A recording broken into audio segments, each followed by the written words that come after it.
We have some good news on the bill simplifying the advertising requirements. We are on the calendar for the day in the House, which means the bill is scheduled for a floor debate. And that's always a little fluid. It's scheduled for Monday. Representative Wolgamott's ready to go, but it's also third deadline week, so things can get pushed around. But we're anticipating that it'll be up today. Yeah, we feel very positive about the bill. We have great bipartisan support, and coming out of Housing Day, we had a lot of representatives sign on as co-authors to the bill. So if you were talking to your legislator and making a pitch for the bill, it had an impact because we saw an uptick in the number of authors that signed on, so that was great.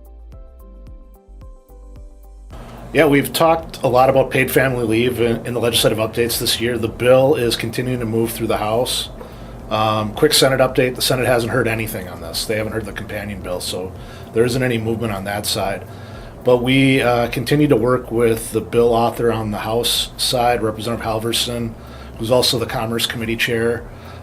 She was great in listening to our concerns about how her bill addressed independent contractors, and she had an amendment in the House Jobs and Economic Development Finance Committee that clarified the language and recognized the independent contractor status of several occupations, real estate being one of them. So as the bill stands now, the language does not include independent contractor real estate licensees as employees. It recognizes their independent contractor status.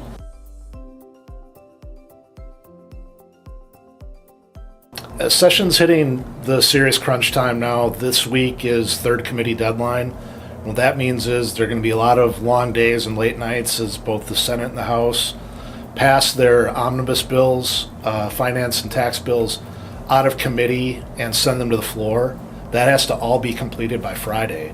And so that means that, for example, in the House, the individual budget divisions will have public testimony. They'll mark up their bill, then it has to go to Ways and Means Committee, and from Ways and Means it'll be sent to the floor. Senate has a similar process. And then at the end of Friday, the legislature goes on their Easter Passover recess for a week. And then when they come back, it'll be, all the attention will be on the floor as the Senate and the House pass their budget and tax bills off the floor and position them for the conference committee process. And interestingly, the Senate, House, and Governor all agreed on kind of a new deadline this year to have all of the budget bills and tax bills in conference committee by May 1st. So they're trying to get this position to leave them enough time to negotiate out their differences and not be right up against the constitutional deadline, but we'll see how that plays out.